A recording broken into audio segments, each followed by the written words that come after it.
O som da gargalhada ecoou pelo bar da vila como uma sentença. João segurava o papel amassado da escritura enquanto todos riam da sua cara. R$ 90 por aquela tapera podre? O caseiro tinha enlouquecido de vez. Mas o que ninguém imaginava é que sob aquelas tábuas apodrecidas havia algo que mudaria não apenas a vida de João, mas de toda aquela comunidade esquecida no interior de Minas Gerais. E antes de eu contar o que ele encontrou, deixe eu te perguntar uma coisa. Você já foi julgado por uma decisão que tomou? Já sentiram aquele aperto no peito quando todos dizem que você está errado? Fica até o final porque essa história vai te mostrar que às vezes o maior tesouro está exatamente onde ninguém quer olhar. João Pereira tinha 52 anos e mãos calejadas de uma vida inteira trabalhando nas fazendas dos outros. Desde os 12 anos ele conhecia o peso da enxada, o cheiro da terra molhada antes do sol nascer e o gosto amargo de ver o patrão colher os frutos do seu suor. Ele nunca reclamava. João era daqueles homens de poucas palavras, que preferiam deixar o trabalho falar por eles. Mas por trás daqueles olhos cansados havia um sonho que ele guardava como quem guarda uma brasa acesa no peito. Um dia ter algo seu. Nem que fosse um pedaço de chão para chamar de dele. A oportunidade surgiu numa tarde de março, quando o velho Sebastião apareceu na fazenda onde João trabalhava. Sebastião era conhecido na região como um homem que teve sorte na vida mas perdeu tudo no jogo e na bebida. Ele tinha herdado algumas propriedades do pai, mas uma por uma foram sendo vendidas para pagar dívidas. A última que restava era aquela casa abandonada na beira do rio, uma construção antiga que ninguém queria nem de graça. As paredes rachadas deixavam a chuva entrar, o telhado tinha mais buracos que telhas e diziam que o lugar era mal assombrado. A verdade é que a casa estava lá há mais de 80 anos, esquecida como um cachorro velho que ninguém quer alimentar. Sebastião precisava de dinheiro urgente. Tinha uma dívida com gente perigosa e o prazo estava acabando. Ele ofereceu a propriedade para alguns fazendeiros da região por R$ 500, mas todos recusaram. Aquilo não valia nem o papel da escritura. Foi quando alguém sugeriu que ele oferecesse para João, o caseiro. Era quase uma piada. O homem que mal tinha onde cair morto comprando uma propriedade. Mas Sebastião estava desesperado e João tinha exatamente R$ 90 guardados. Era tudo que ele tinha economizado em 6 meses, moeda por moeda, guardado numa lata de café escondida debaixo da cama. Quando Sebastião apareceu com a proposta, algo dentro de João se acendeu. Ele não pensou muito. Não calculou riscos ou benefícios. Apenas sentiu que aquela era a sua chance. Talvez a única que teria na vida. No dia seguinte, João pegou seus R$ 90 e encontrou Sebastião no cartório. O tabelião olhou para aquela transação com uma mistura de pena e curiosidade. Um caseiro comprando uma ruína por um valor ridículo. Mas a papelada foi feita e quando João saiu dali com a escritura nas mãos, ele era proprietário pela primeira vez na vida. Tinha 52 anos e finalmente algo era dele.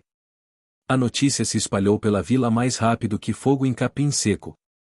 Naquela mesma noite, no bar do Zé, a história de João virou piada. Os homens batiam na mesa de tanto rir. R$ 90 numa tapera que ia cair na cabeça de quem entrasse? O caseiro tinha bebido água da cacimba dos loucos. Alguns faziam apostas sobre quanto tempo João levaria para perceber que tinha jogado dinheiro fora. Outros já imaginavam ele tentando vender de volta para Sebastião por metade do preço. Maria, a mulher que vendia quentinhas na praça e tinha um carinho especial por João, foi a única que não riu. Ela conhecia aquele homem. Sabia que por trás do silêncio havia uma determinação que poucos possuíam. Quando ela soube da compra, procurou João e perguntou o que ele pretendia fazer. Ele apenas disse que ia dar um jeito. Não sabia qual ainda, mas ia dar um jeito. No sábado seguinte, João pegou suas poucas ferramentas e foi até a propriedade pela primeira vez como dono. O caminho até lá era estreito e coberto de mato. A casa ficava a uns 3 quilômetros do centro da vila, numa parte que poucos visitavam. Quando ele chegou e viu a construção de perto, por um momento o coração apertou. Era pior do que imaginava. As janelas não tinham vidros, a porta da frente pendia para o lado como um dente podre e o cheiro de mofo invadia as narinas antes mesmo de entrar. Mas João não era de desistir fácil. Ele entrou devagar, testando cada tábua do assoalho antes de colocar o peso do corpo. A madeira gemia como se reclamasse da presença dele. Havia marcas de bicho, teias de aranha grossas como cordas e um silêncio pesado que fazia a pele arrepiar. Ele caminhou pelos 3 cômodos principais. Uma sala, um quarto e uma cozinha que mais parecia um depósito de destroços. Nos fundos tinha um banheiro externo que estava completamente destruído.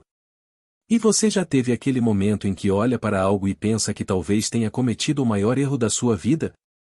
Comenta aqui embaixo se você já passou por isso, porque tenho certeza que muita gente vai se identificar com o que João sentiu naquele momento. Ele se sentou num toco de madeira nos fundos da casa e ficou olhando para o rio que corria a uns 100 metros dali. O som da água era reconfortante. Pelo menos aquilo era bonito. Ele acendeu um cigarro de palha e ficou pensando. O que diabos ia fazer com aquilo? Não tinha dinheiro para reformar. Não tinha nem mesmo dinheiro para comprar pregos. Mas desistir? Isso nunca passou pela cabeça dele. Foi então que ele reparou numa coisa estranha. O chão da cozinha parecia mais baixo que o resto da casa. Como se tivesse afundado com o tempo. Ele entrou de novo e bateu o pé no chão. O som era oco. Diferente. João se abaixou e começou a arrancar as tábuas velhas com as mãos. A madeira estava tão podre que saía fácil. E quanto mais ele arrancava, mais percebia que havia um espaço vazio embaixo. Seu coração começou a bater mais forte. Ele trabalhou por quase 1 hora até abrir um buraco grande o suficiente para olhar. Pegou uma lanterna velha que tinha trazido e apontou para baixo. Era um porão. Ou algo parecido. Uma cavidade de uns 2 metros de profundidade. As paredes eram de pedra e o chão era de terra batida. Ele conseguiu descer com cuidado, usando as pedras salientes como apoio. O ar lá embaixo era frio e úmido. A lanterna iluminava pouco mais o suficiente para ele ver que aquele espaço era maior do que imaginava.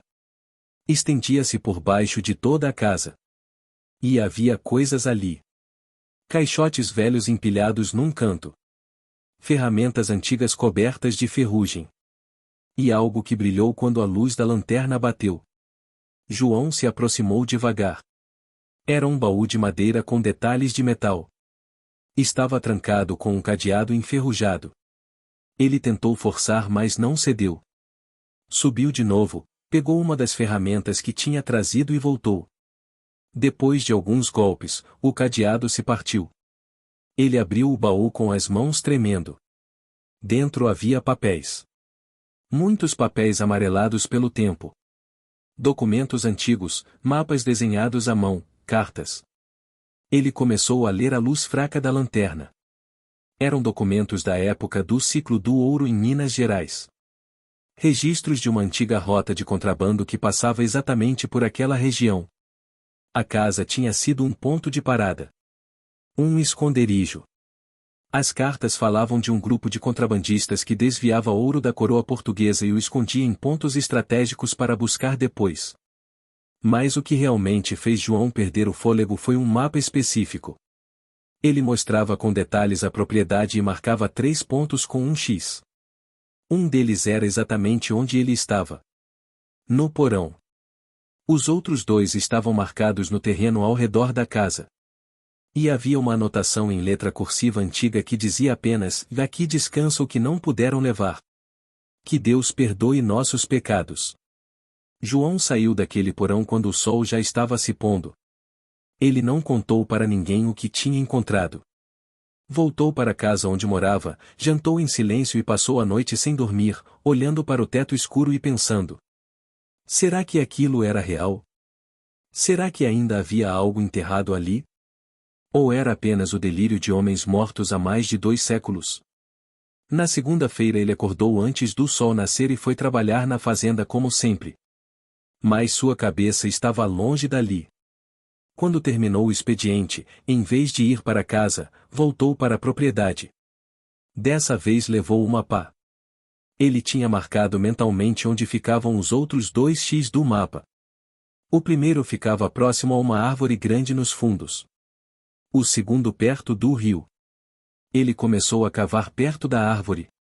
A terra estava dura e o trabalho era pesado. Depois de 1 hora cavando, quando já estava quase desistindo daquele ponto, a pá bateu em algo sólido. Seu coração disparou. Ele cavou ao redor com mais cuidado e revelou o que parecia ser uma pedra grande. Mas quando limpou a terra, viu que não era uma pedra qualquer. Era uma laje trabalhada. Alguém tinha colocado aquilo ali de propósito. Com esforço, ele conseguiu mover a laje. Embaixo havia um buraco pequeno, forrado com pedras. E dentro dele, envolto em pano podre, havia algo pesado. João pegou com cuidado e subiu com o embrulho. Quando abriu, sob a luz do fim de tarde, ele viu. Eram moedas de ouro. Antigas, gastas pelo tempo, mas inconfundivelmente de ouro. Tinha que ter umas 50 ali. Talvez 60. E nesse momento da história eu tenho certeza que você está pensando o que eu pensaria. Será que isso é possível? Será que ainda existem tesouros escondidos assim? A verdade é que Minas Gerais está cheia de histórias como essa. A região do ouro tem tantos segredos enterrados que nem dá para imaginar. Se você está gostando até aqui, deixa um like para eu saber que você quer mais histórias assim. João não dormiu naquela noite. Ele ficou olhando para aquelas moedas, tocando nelas como se fossem desaparecer a qualquer momento. Pela primeira vez na vida ele tinha algo de valor. Mas o que fazer? Se mostrasse para alguém, a notícia se espalharia. E ele sabia que quando o dinheiro aparece, gente perigosa aparece junto. Ele precisava ser esperto. No dia seguinte, ele procurou Maria. Era a única pessoa em quem confiava. Mostrou algumas moedas para ela e contou parte da história. Maria ficou em choque. Aquilo era real. Era ouro de verdade. Ela aconselhou João a procurar alguém discreto que entendesse do assunto antes de fazer qualquer coisa. Ela conhecia um antiquário em Belo Horizonte que era sério. Um homem que não fazia perguntas demais. João viajou até a capital numa quinta-feira. Levou apenas 5 moedas. O antiquário examinou com lupa, pesou, fez testes. Confirmou que eram moedas portuguesas do século XVIII. Autênticas. Raras. Ele ofereceu 30 mil reais por cada uma. João quase caiu da cadeira.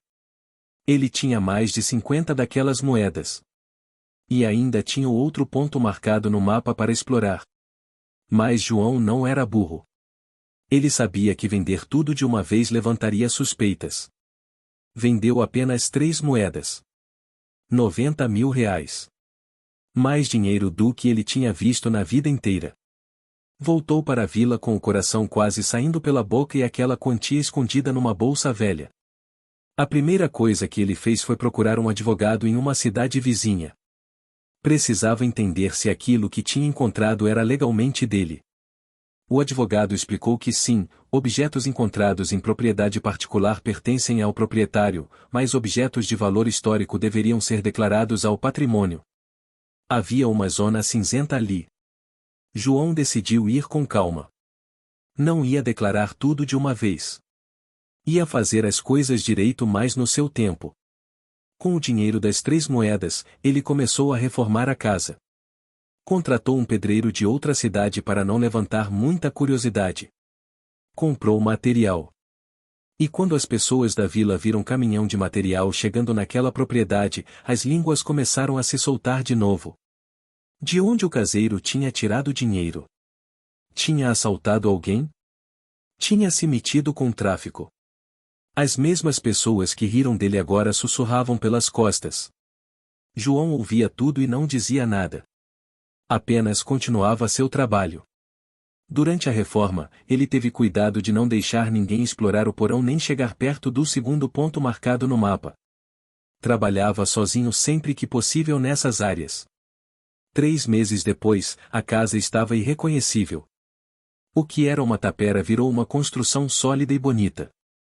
Telhado novo, paredes rebocadas e pintadas, janelas com vidro, uma varanda de madeira. João tinha feito muito do trabalho com as próprias mãos. E o melhor de tudo é que ele ainda tinha a maioria das moedas guardadas e um ponto do mapa por explorar. Foi numa noite de lua cheia que ele decidiu cavar o último ponto. Ficava perto do rio, numa área com muitas pedras. O trabalho seria mais difícil. Ele começou depois da meia-noite, quando tinha certeza de que ninguém passaria por ali. A pá batia nas pedras fazendo um som metálico. Ele cavou por horas. E quando já estava cansado e começando a achar que não havia nada ali, a pá encontrou algo diferente. Não era pedra. Era madeira. Ele cavou ao redor e revelou o que parecia ser uma caixa grande. Muito maior que a primeira. Levou quase uma hora para desenterrar completamente. E quando finalmente conseguiu abrir, usando uma barra de ferro para forçar a tampa, ele ficou sem palavras. A caixa estava cheia. Não só de moedas. Havia também barras pequenas de ouro. Joias antigas. Cálices de prata. Crucifixos trabalhados. Era um tesouro de verdade. O tipo de coisa que você vê em filmes mas nunca imagina encontrar na vida real. João sentou na terra ao lado daquela caixa e chorou. Chorou como não chorava desde criança. Chorou pela vida dura que teve. Pela mãe que morreu cedo. Pelo pai que nunca conheceu. Por todos os anos curvado sob o sol carregando o peso do mundo nas costas. E sabe o que é mais bonito nessa história? João não se tornou um homem ruim com tudo aquilo. Ele poderia ter sumido. Poderia ter vendido tudo e ido viver em outro lugar. Mas não foi isso que ele fez. Porque pessoas de verdade não mudam com dinheiro. O dinheiro só amplifica quem você já é. Nos meses seguintes, João continuou vendendo peças aos poucos. Sempre discreto. Sempre através de intermediários diferentes. Ele juntou milhões. Mas continuou morando na mesma casa que reformou. Continuou usando roupas simples. Continuou cumprimentando todo mundo na vila. A diferença é que agora ele não precisava mais quebrar as costas na enxada dos outros. E foi então que começaram os milagres. Esse é o nome que o povo da vila deu. Milagres. Maria, a mulher das quintinhas, de repente conseguiu abrir um restaurante pequeno. Ninguém sabia que João tinha dado a ela o dinheiro necessário, com a condição de que não contasse para ninguém. O filho do Tonho, que tinha uma doença rara e precisava de uma cirurgia cara, foi operado em São Paulo. O pai nunca soube que foi João quem pagou tudo através de uma ONG fantasma. A escola da vila, que estava caindo aos pedaços, recebeu uma doação anônima que permitiu a reforma completa. O posto de saúde ganhou equipamentos novos. Famílias que estavam prestes a perder suas casas de repente conseguiam pagar as dívidas sem entender como. E João? João continuava tomando sua cerveja no bar do Zé, ouvindo as histórias dos outros, sorrindo por dentro. Claro que eventualmente as pessoas começaram a desconfiar. Coisas boas demais acontecendo ao mesmo tempo não era coincidência. Alguns começaram a ligar os pontos. O caseiro que comprou a tapera. A reforma impossível. As bênçãos que choviam sobre a vila. Mas João nunca confirmou nada. Apenas dizia que tinha dado sorte, que tinha trabalhado duro, que Deus ajuda quem cedo madruga. 2 anos depois da compra, João estava sentado na varanda da sua casa numa tarde de domingo. A propriedade agora tinha um jardim bonito, algumas galinhas, uma horta. O rio ao fundo cantava sua música eterna. Ele fumava seu cigarro de palha e pensava na vida. Foi então que viu um grupo se aproximando pelo caminho. Eram os homens que tinham rido dele no bar naquela noite. Os mesmos que fizeram piada da sua decisão. Eles chegaram meio sem jeito. Tiraram os chapéus. Um deles, o Juca, que tinha sido o mais maldoso nas piadas, foi o primeiro a falar. Disse que tinham vindo pedir desculpas. Que tinham julgado ele errado. Que João tinha provado ser mais homem que todos eles juntos. Que a vila inteira sabia que ele era responsável pelas coisas boas que estavam acontecendo, mesmo que ele nunca admitisse. João olhou para aqueles homens. Podia sentir orgulho. Podia esfregar na cara deles que estava certo. Podia humilhá-los como foi humilhado. Mas não era assim que funcionava. Ele apenas acenou para que sentassem. Foi buscar cerveja para todos. E passaram a tarde conversando sobre a vida, sobre as colheitas, sobre futebol. Como se nada tivesse acontecido. Porque João tinha aprendido algo que dinheiro nenhum compra. Tinha aprendido que o valor de um homem não está no que ele possui, mas no que ele faz com o que possui. Que riqueza sem propósito é apenas metal frio. E que a verdadeira fortuna é poder dormir em paz sabendo que suas mãos construíram mais do que destruíram. Hoje, 6 anos depois daquela compra de R$ 90, João ainda mora na mesma casa. Ainda veste roupas simples. Ainda toma cerveja no bar do Zé. A diferença é que agora a vila inteira próspera. Jovens que iam embora procurar oportunidade na cidade grande agora ficam porque há trabalho. Há esperança. E tudo começou com um homem que ousou ver valor onde todos viam lixo. Ele nunca revelou quanto exatamente encontrou. Nunca mostrou o porão secreto para ninguém. Algumas coisas são melhor guardadas. Mas de vez em quando, tarde da noite, ele desce até lá. Acende uma vela. E olha para os documentos antigos que ainda guarda. Pensa nos homens que esconderam aquilo ali séculos atrás. Homens que provavelmente morreram sem poder voltar para buscar. Homens que, sem saber, mudaram o destino de um caseiro no século XXI. E você que está assistindo até aqui, talvez esteja pensando se essa história é real ou não. A verdade é que Minas Gerais está cheia de histórias assim. De casas antigas com segredos. De tesouros escondidos durante a corrida do ouro que nunca foram encontrados. De vidas que mudaram da noite para o dia por causa de uma decisão que parecia loucura. Será que existe uma propriedade assim perto de você? Será que aquela casa abandonada que ninguém quer tem algo escondido? Mas o verdadeiro tesouro da história de João não estava no ouro. Estava na coragem de apostar em si mesmo quando todos diziam que ele estava errado. Estava na humildade de não deixar a riqueza mudar quem ele era. E estava na generosidade de usar o que encontrou para transformar a vida de quem estava ao seu redor. Quantas vezes na sua vida você deixou de fazer algo porque os outros disseram que era loucura? Quantas oportunidades passaram porque você teve medo do julgamento? A história de João nos ensina que às vezes o maior risco é não arriscar nada. Que a opinião dos outros vale menos que a voz dentro de você que diz para seguir em frente. E que todo mundo é capaz de encontrar seu próprio tesouro, seja ele literal ou metafórico, se tiver coragem suficiente para cavar. Hoje João tem 71 anos. O cabelo ficou todo branco. As mãos ainda são calejadas, mas agora de trabalhar na própria terra. Ele nunca se casou. Nunca quis.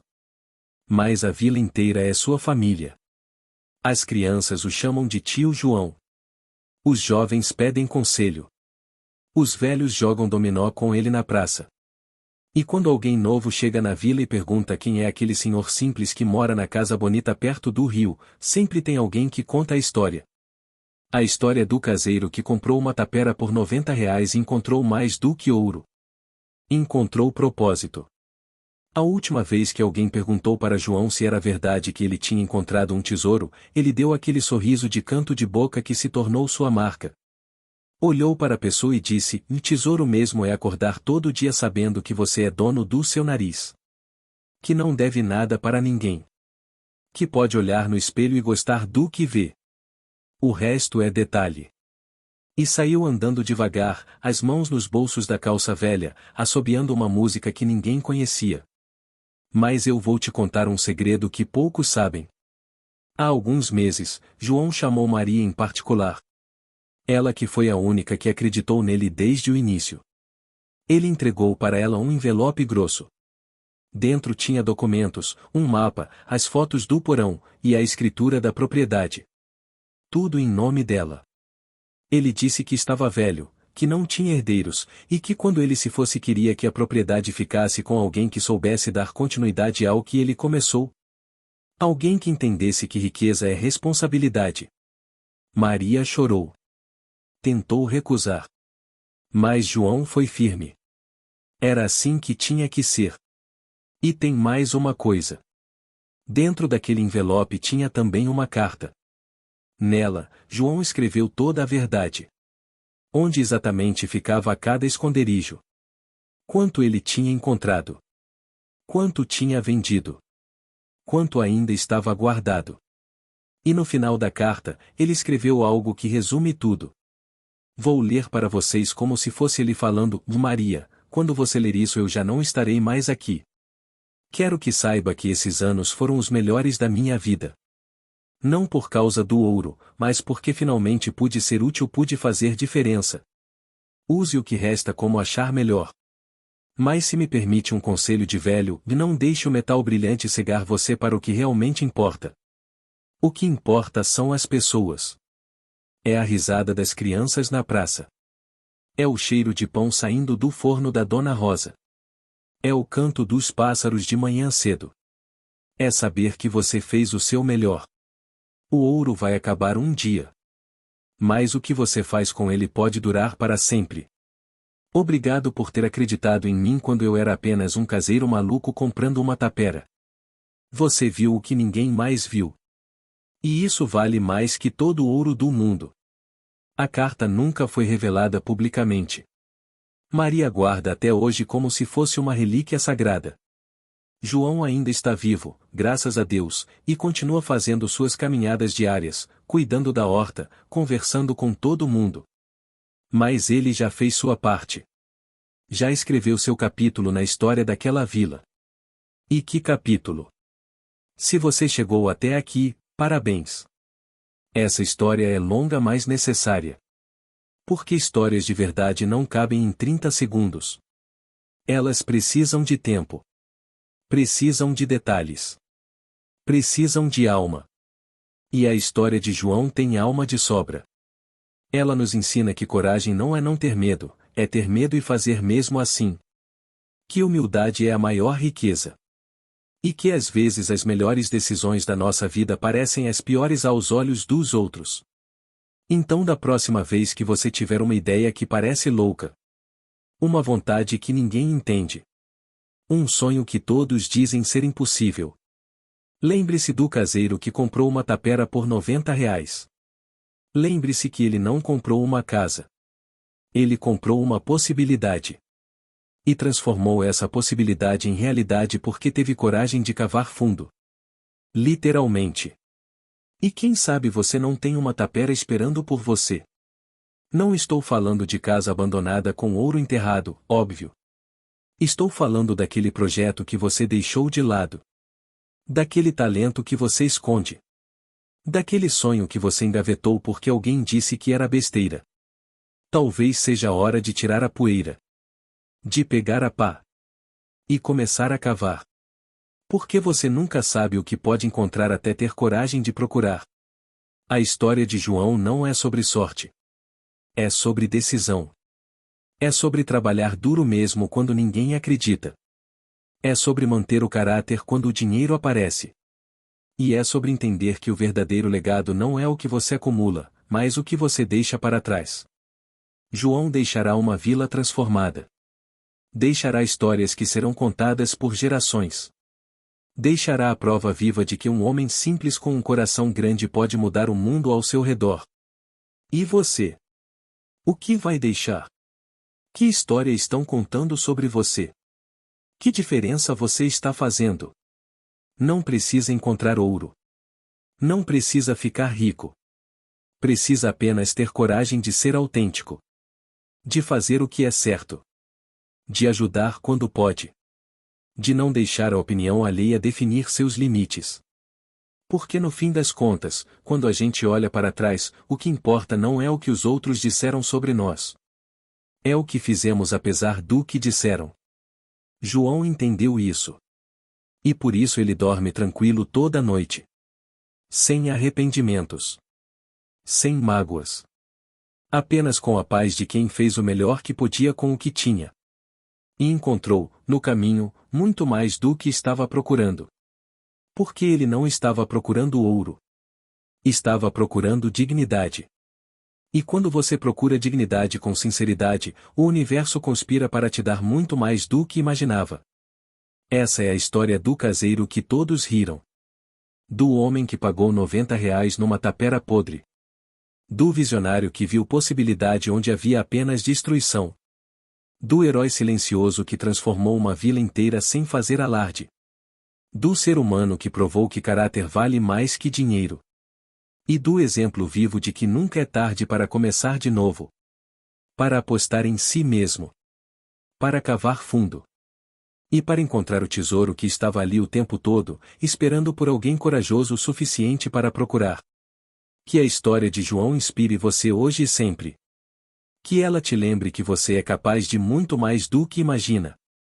E que às vezes, a melhor decisão que você vai tomar na vida é aquela que ninguém entende. Aquela que parece loucura. Aquela que todos dizem que vai dar errado. Porque essas são as decisões que separam os que vivem dos que apenas existem. Os que transformam dos que apenas reclamam. Os que encontram tesouros dos que passam por eles sem ver. João encontrou o dele. Agora falta você encontrar o seu. E acredite, ele está mais perto do que você pensa. Só está esperando você ter coragem de cavar.